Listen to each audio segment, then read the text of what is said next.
इस दुरूद पाक के अंदर, हदीस शरीफ के अंदर हमारे आका मदनी मोहम्मद रसूलुल्लाह सल्लल्लाहु अलैहि वसल्लम ने इरशाद फरमाया है कि जो एक दफा जज़ल्लाहु अन्ना मुहम्मदम मा अब्दुहु पढ़ेगा तो 70,000 फरिश्ते क़यामत तक उसके नामे अमाल में नेकियां लिखते चले जाएंगे। बेशक बेशक बेशक। अब अंदाजा लगा लीजिए आपको कि ये दुरूद शरीफ पढ़ना चाहिए या नहीं पढ़ना चाहिए आपको। जज़ल्लाहु अन्ना मुहम्मदम मा अब्दुहु व अहलहु, 70,000 फरिश्ते आपके नामे आमाल में क़यामत तक नेकियां लिखते रहेंगे। ज्यादा लंबी बात नहीं करूंगा भाई, आप लोग कुर्सी नसी हजरात से अपनी तवज्जो चाहूंगा, और बेहतर तो यह है कि आप लोग सामने आते तो ज्यादा बेहतर होता। कुर्सियों में तो हमेशा बैठते रहते हैं, अभी कभी जमीन पर भी बैठा कीजिए।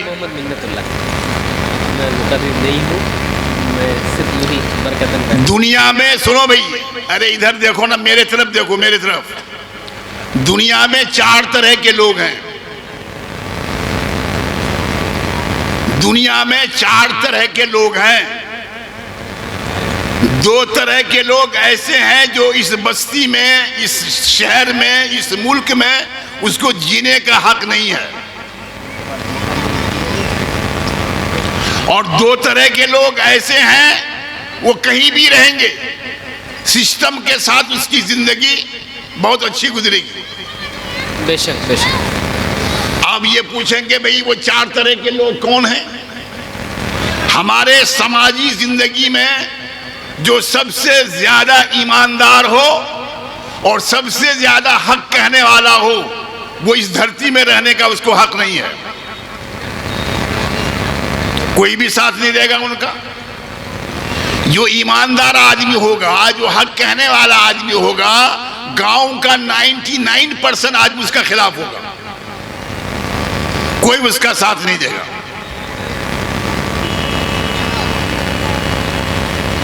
और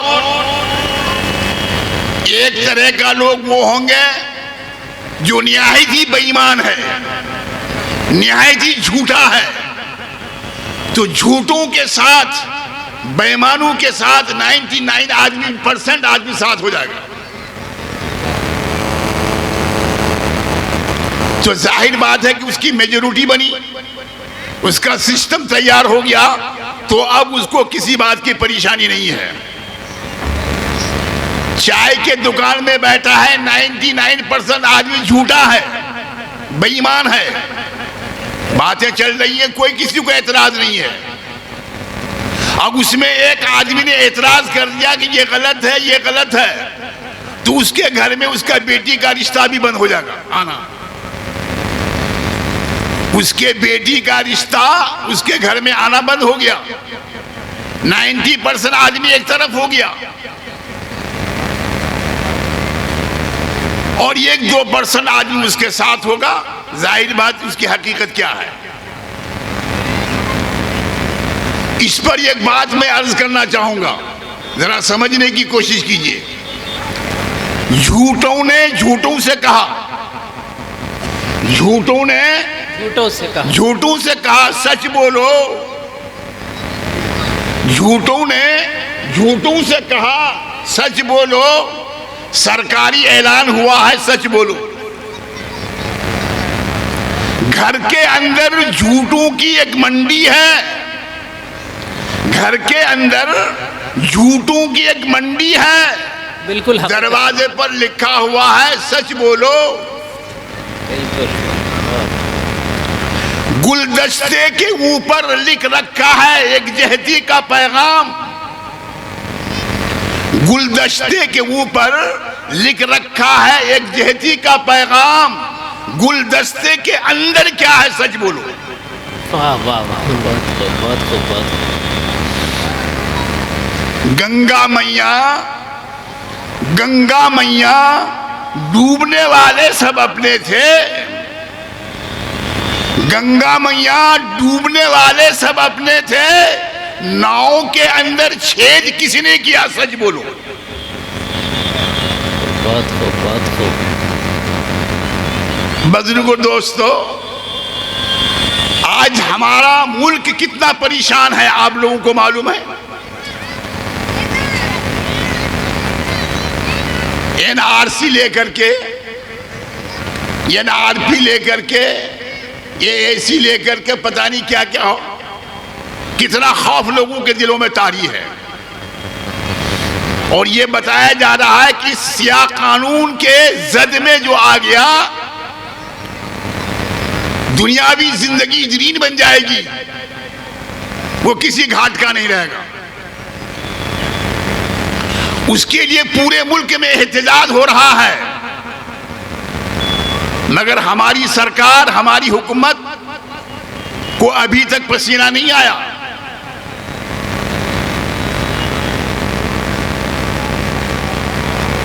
एक बात समझने की कोशिश कीजिए, ये एनआरसी जिसको आप कहते हो ना, ये नरेंद्र मोदी और अमित शाह का ये कानून नहीं है। आज से 1400 साल पहले ये कानून बनाया था अबू जहल, ये कानून बनाया था अबू लहब, ये कानून बनाया था उतबा, ये कानून बनाया था मुतैबा। ये उन लोगों का कानून था। उस कानून के जद में, जिसको डिटेंशन कैंप कहते हो, कि अगर अपने बाप दादा का अगर तुम सनद नहीं दिखा सका, उसकी मतलब पैदाइशी सर्टिफिकेट अगर आप मुहैया नहीं कर सके, तो इस मुल्क से आपको आपके घर से निकालकर डिटेंशन कैंप में आपको डाल दिया जाएगा। वहां क्या हशर होगा लोगों का, वो अल्लाह ही को मालूम है। किसी ने हमको एक बताया कि 4000 आदमी के बीच में एक ट्यूबवेल होगा और एक पाखाना का घर होगा। अल्लाह अकबर। तो अब कब लाइन लगेंगे और कब पाखाना जाएंगे, कब पाखाना से आएंगे, सोच लीजिए। ना वहां हकीम का इंतजाम, ना डॉक्टर का इंतजाम, कुछ नहीं। ये काम अबू जहल ने आज से 1400 साल पहले इस्लाम की दुश्मनी में, आज भी इस्लाम की दुश्मनी में यह कानून बन रहा है। मुसलमान को नेस्त नाबूद करने के चक्कर में यह कानून बनाया जा रहा है। लेकिन इसमें मुसलमान ही जद में नहीं आएंगे, पिछड़ी जाति कौम जितने भी हिंदू हैं वो भी इसी जद में आएगा।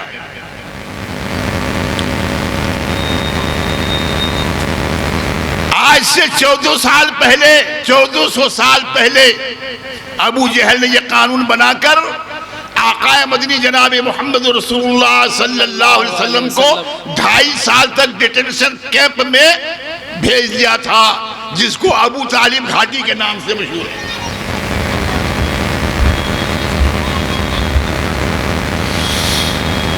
और आकाए मदनी को क्या परेशानी आई है, तारीख में यह बात मौजूद है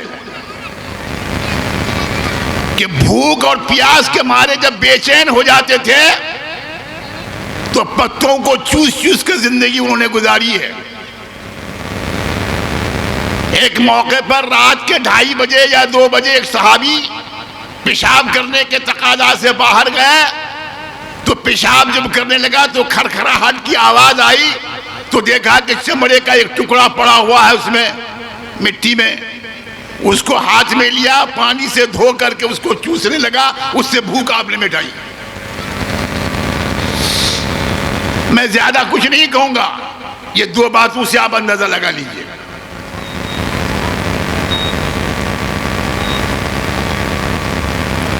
वो दिन खुदा ना करे हमारे सामने आए। लेकिन मेरे बुजुर्गों दोस्तों, इस्लाम में ईमान की तादाद है, लोगों की तादाद मोतबर नहीं है। आज के डेट में 20 करोड़ मुसलमान हिंदुस्तान में हम हैं, कहने के तो हैं, लेकिन मुसलमान कितने हैं? मुसलमान कितने हैं? मेरे बुजुर्ग दोस्तों, हमने इससे पहले कुरान करीम की एक आयत तिलावत की है या अय्युहल्लज़ीना आमनु दुखुलू फ़िस्सिल्म काफ़ा, ऐ ईमान वालो पूरे के पूरे तौर पर, मुकम्मल तौर पर इस्लाम में दाखिल हो जाओ। हमको मुकम्मल तौर पर ईमान वालों को इस्लाम में दाखिल होने के लिए कहा जा रहा है।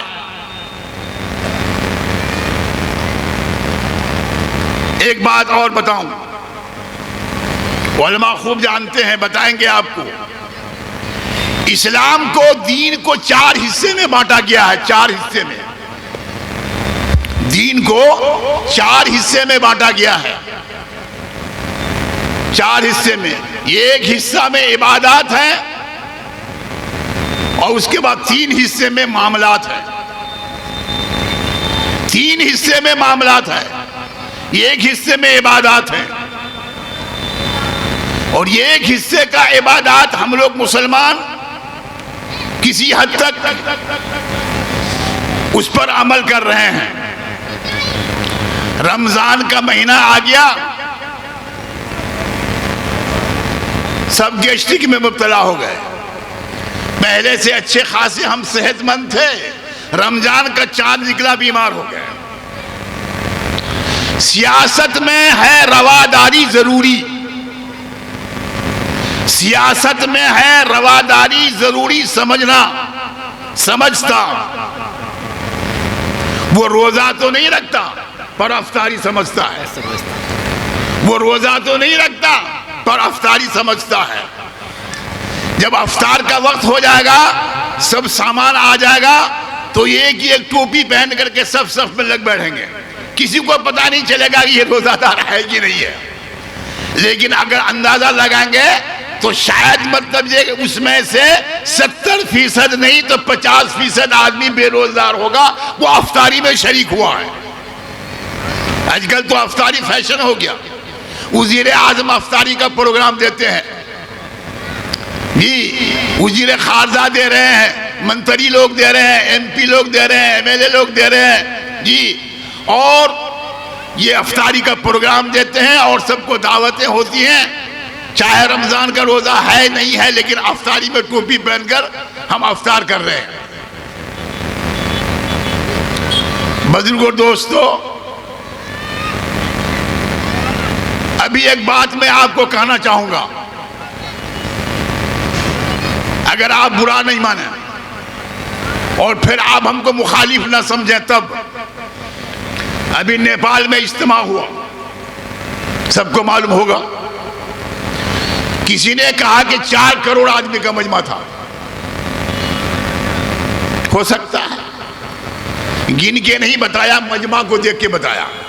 इस मजमा को देख के हम कह सकते हैं ना कि कई करोड़ आदमी है यहां पर और कई गांव का आदमी है यहां।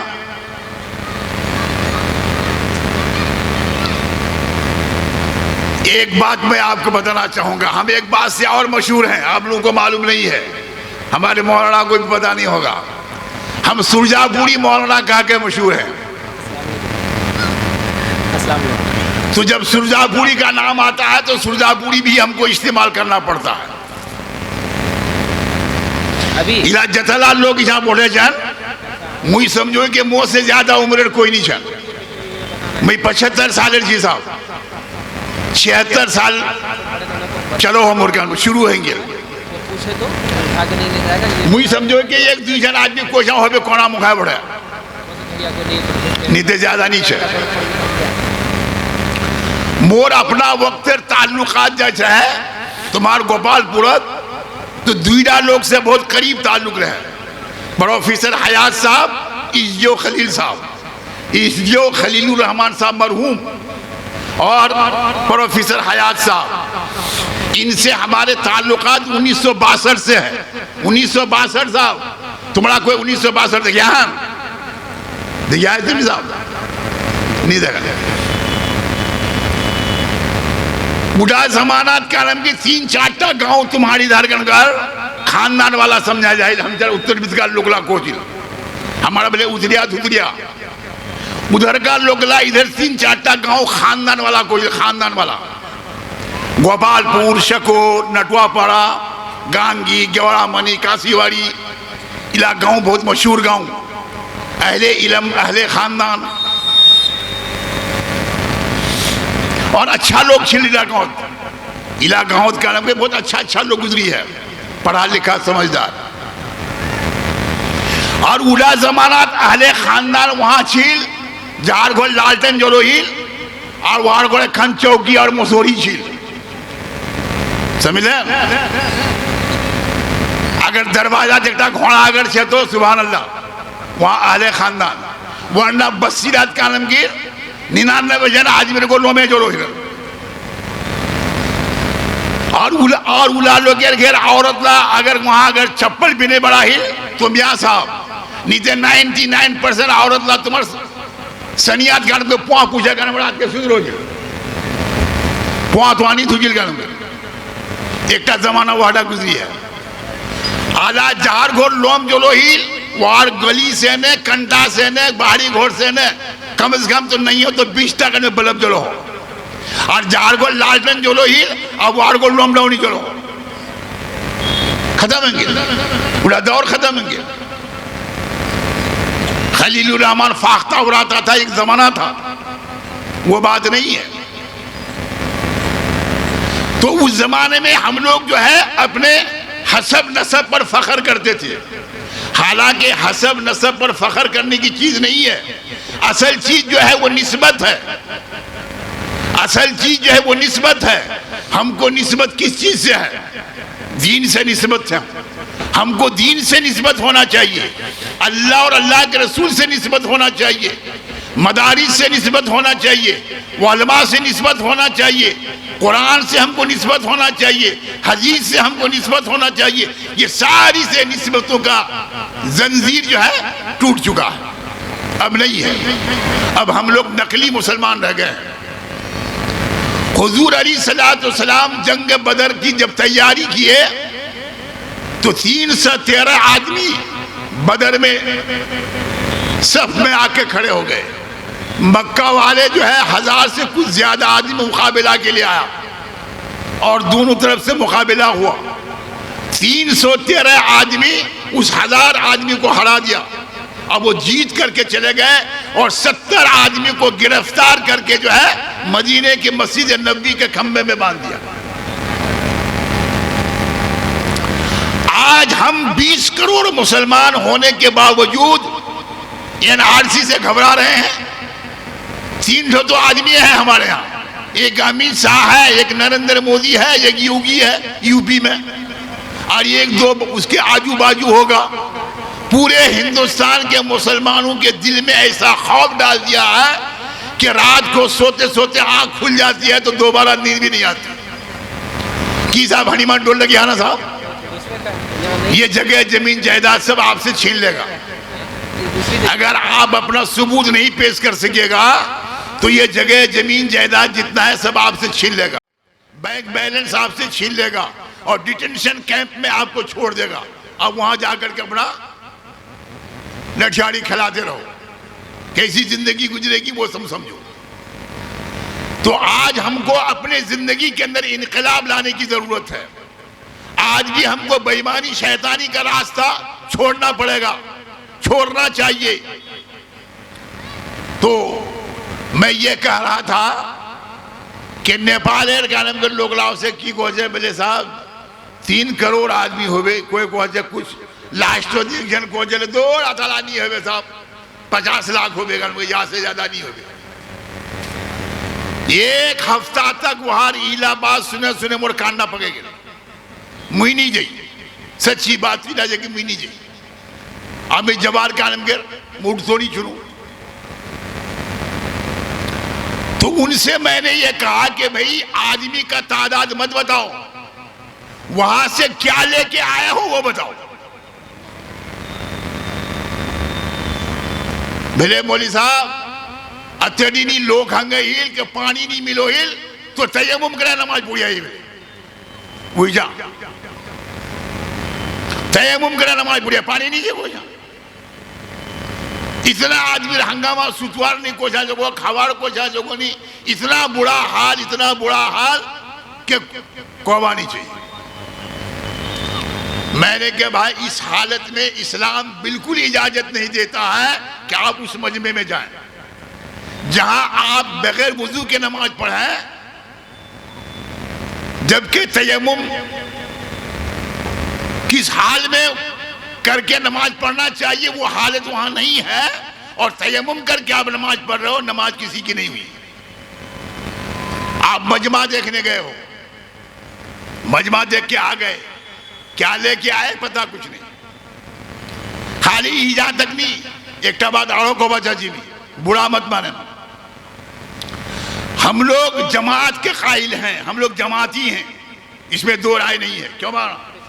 जी जी 4 महीना 10 दिन, कोई साल भर चिल्ला, बहुत अच्छी बात। क्या सीख करके आए भाई? इस 4 महीना 10 दिन में, ये 1 साल में ये भी सीख करके नहीं आया कि अगर मेरा भाई अगर मर जाए तो उसको मिट्टी पर देंगे, उस पर मिट्टी डालेंगे तो क्या पढ़ना, माटी द्वारा तक नहीं भाग मालूम। अगर कोई मोड़े जाए तो की पढ़वा चाहिए वाडा तक नहीं पता। मुसलमान 90% मुसलमानों को पता नहीं है, जनाजा की दुआ तक किसी को मालूम नहीं है। अगर ये पूछा जाए कि जनाजा की नमाज फर्ज है या सुन्नत है या वाजिब है, और जनाजा में कितने फर्ज हैं, कितने सुन्नत हैं, कितने वाजिब हैं, कुछ नहीं, कुछ पता नहीं। हाँ, दावत जरूर खा के आया होगा, दावतें खा के आए हैं। हम दूसरे को सिखाने के लिए जाते हैं, जबकि खुद हम जाहिल हैं। हम रास्ते में जाते हैं सीखने के लिए, तो हमको सीख कर आना चाहिए, बजाय सीखने के हम तफरी करके आते हैं। मेरे घोड़त मोंडा नीला गो साहब बड़े बड़े बोले उगता गई जाई बोले 4 महीना 10 दिन घूम फिर के वो सुन मैं बात देखेगा ना। तो जैसी आपकी नीयत होगी भाई, वैसी जो है मतलब उसका आपका अमाल होगा। तो मेरे बुजुर्ग दोस्तों, अमाल को सही कर लीजिए। हम लोग उसमें हम भी हैं, हम लोग अमाल को सही कर लीजिए। आज भी भाइयों का हक दबाने के लिए हम आगे हैं। 4 महीना 10 दिन वो स्वार बाद हो, अपना भाई 2 कट्ठा जमीन एकदम नाजायज कब्जा करे, हाल भाई चली आई, मगर छोड़वाड़ में तैयार नहीं। कहां का इस्लाम है भाई?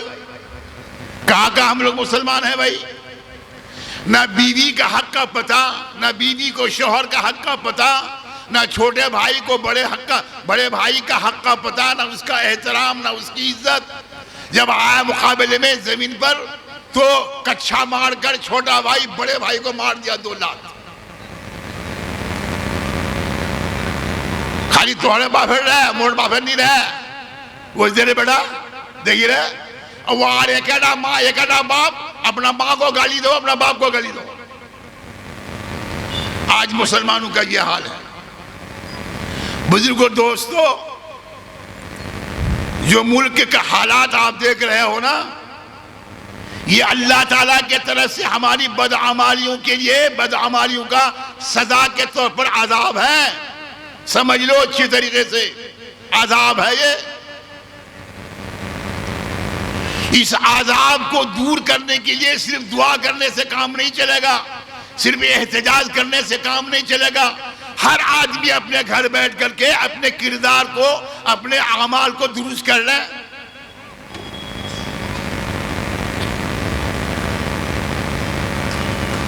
आप लोगों के तरफ तो क्या पता, हमारे तरफ मकई का खेती बहुत है। जोहर असर मगरिब बहुत काम में तमाम मस्जिद खाली, 4 बजे हुई हाल है। ईसा और फजर पर मुश्किल की बोले खाद छिटा ही, पानी दो ही, सिंचाई को रही, इलाका मत लगावा है। अल्लाह ताला इजाबात कहा आलमगीर। अरे अल्लाह तबारक ताला ने आपको इतना मौका दिया है कि 24 घंटे में 2 घंटा वो आपका अपनी इबादत के लिए मुतालबा कर रहा है जी, या 4 घंटा समझ लो, बाकी 20 घंटा तो आपको छूट दे दिया। अपना घर का काम करो भाई। 5 वक्त का नमाज पढ़ना है, एक नमाज में मुश्किल से 15-20 मिनट का टाइम लगता है, मगर ये भी देने के लिए आप तैयार नहीं हो तो क्या करना चाहते हो? आज हमारे बहुत से मुसलमान भाइयों का कलमा तक सही नहीं है। वो कलमा तक दुरुस्त करना नहीं चाहता, पहला दूसरा तीसरा कलमा तक उसको याद नहीं है। हमारे बहुत से मुसलमान भाइयों को वितर की नमाज में दुआए कनूत तक याद नहीं है, फिक्र ही नहीं इस बात का। मेरे बुजुर्गों दोस्तों, जिंदगी के अंदर तब्दीली लाइए, हर किस्म की बुराइयों से तौबा कीजिए, गलत काम मत कीजिए, भाई का हक मत मारिए, माँ का हक अदा कीजिए, बाप का हक अदा कीजिए, बड़े भाई का इज्जत एहतराम कीजिए, समझे। चास भी पढ़िए, अव्वाबीन भी पढ़िए, इशराक भी पढ़िए, फराइज भी अदा कीजिए, लेकिन हुकूकुल्लाह के बाद हुकूकुल इबाद को भी अदा कीजिए। जब तक हुकूकुल इबाद आप अदा नहीं करोगे तो हमारे दाहिने हाथ, देखिए भाई देखिए, ये दाहिने हाथ में एक अमाल नामा मिलेगा, एक बाएं हाथ में मिलेगा। जिसका नाम अमाल दाहिने हाथ में होगा उसका नाम कहां होगा जानते हैं? NRC, क्या भाई? NRC में उसका नाम आएगा। यहां का हिंदुस्तान का नागरिक होगा, इनके सारे हुकूक उनको मिलेंगे, MLA MP में खड़ा होने का हक मिलेगा, वोट देने का हक मिलेगा, ये दाहिने अमाल है। और जो शख्स बाएं हाथ में मिल गया वो NRC से अलग हो गया। अब वो कहा जाएगा, जैसे हमारे मुल्क में डिटेंशन कैंप तैयार किया है ना, अल्लाह तबारक तआला उसके लिए जहन्नम तैयार किया है, वही जहन्नम है और ये जन्नत है। नामे अमाल दाहिने हाथ वाले जन्नत में जाएंगे, बाएं हाथ वाले जहन्नम में जाएंगे। मेरे बुजुर्गों दोस्तों, अच्छे अमाल करोगे, अमाल नामा दाहिने हाथ में मिलेगा। अगर बुरी जिंदगी गुजारोगे, बुरी जिंदगी गुजारोगे, नापाक वाली जिंदगी गुजारोगे, हराम खाने वाली जिंदगी गुजारोगे, बाएं हाथ में नामे अमाल मिलेगा, खैर नहीं है। अल्लाह ताला हम सबको नेक अमल की तौफीक अता फरमाए। हम लोग बूढ़ा सूढ़ा आदमी भाई, आप नौजवान को क्या समझा सकेंगे? यहाँ तो जलसा सुनाओ सो लोगला, तीन किस्म लोगला, एक लाओ सो जलसा सुना, एक लाओ सो जलसा देखो। जवान आदमी जो है, अच्छा बताइए 17, 18 साल 15 साल की लड़कियों को जलसा से क्या ताल्लुक है? हमशारिल्ला औरत का आलम की दूसरा बहुत ज्यादा आगू बढ़े जा मुसलमान लोग, मर्दों के मुकाबले में ये दो जगह बहुत आगे है। ताकि कोई मोल सबसे ज्यादा औरतों की तादाद, जहां वो अपना रिश्तेदार है वहां तो जाप गए, लेकिन फुपेरा भौजे नंदर घोड़ जवान से तैयार, फुपेरा भौजे नंदर घोड़ गाने का अगर मोड़ेगा तो उठा चलिए कुया जाएगा भू बोले मिल जाए मिलेगा मुर्दार तो हुआ वहां बोखड़ी वालों ही बोले मैं बोखड़ा बनवा जाए, कपड़ा बदवा दे मुंह ले जाऊं, साथ लाएंगे वहां बाद वहां साथ लाएंगे, यानी जाग के भी जवार जरूरत नहीं है, वो साथे जाओ। एक मुर्दार से खोड़ दे सबसे आगू, और जलसा सुनवा तो हम जरा औरत सबसे आगू।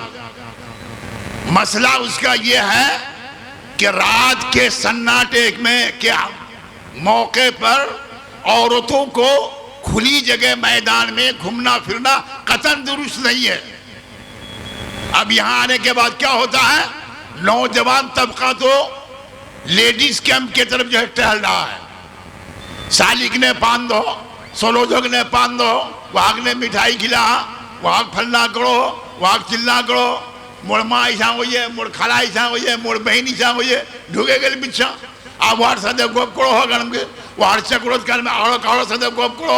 नतीजा इदा है जहाँ पता इदा चले कि जलसा के अंदर पिंडाल हॉल में खलफशार हो गया। क्यों खलफशार हो गया? ये खलफशार इसलिए हुआ, हमको इस बात का भी एहतियात करने की जरूरत है।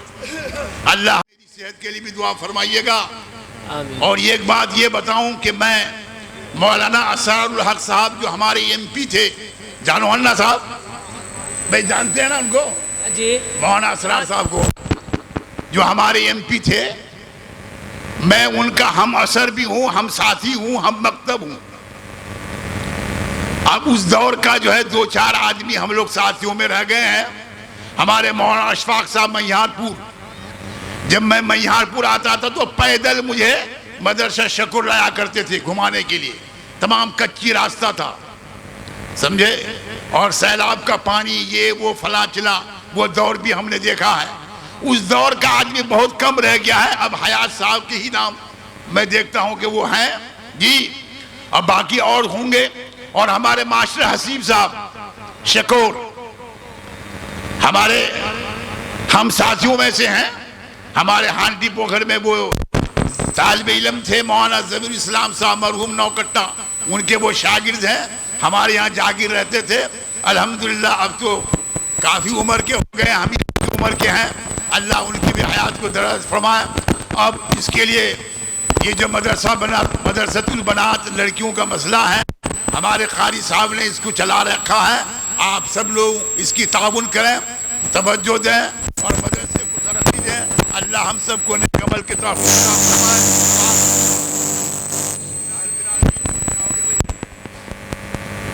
थोड़ा सा खोल दीजिए, मैं मुख्तसर दुआ करूंगा। देखिए मैं जाऊंगा, इसलिए जो है आप मेरे साथ एक दुआ कर लीजिए, मेरे लिए भी, अपने लिए भी, मदरसे के लिए भी मुख्तसर दुआ। अल्लाहुम्मा सल्ली अला सय्यिदना मौलाना मोहम्मद बारिक। अल्लाह इस मदरसे को दीन दुनिया और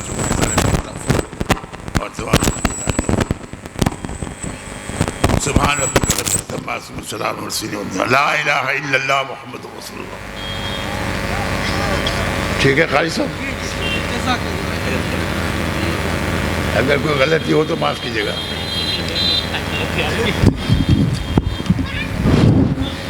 हजरात, आप इस वक्त मुल्क के हालात और इस्लाम के बीच जो रब्त है उस पर हज़रत वाला ने जो बयान किया, अगर इजाज़त हो तो 2 मिनट मैं आपको ये कहूँ कि अल्लाह ताला ने अपने कलाम पाक में जो हुक्म दिया उस आयत के हवाले से हुजूर ने बात रखी कि मोमिनो इस्लाम में दाखिल हो जाओ पूरे तौर पर। मैं यहाँ खड़े होकर अभी कहूँ कि अंदर वाले अंदर आ जाएं तो आप मुझे अक्लमंद कहेंगे, बेवकूफ़ कहेंगे। अगर मैं कहूँ कि इस पिंडाल के अंदर वाले लोग अंदर आ जाए, पिंडाल के अंदर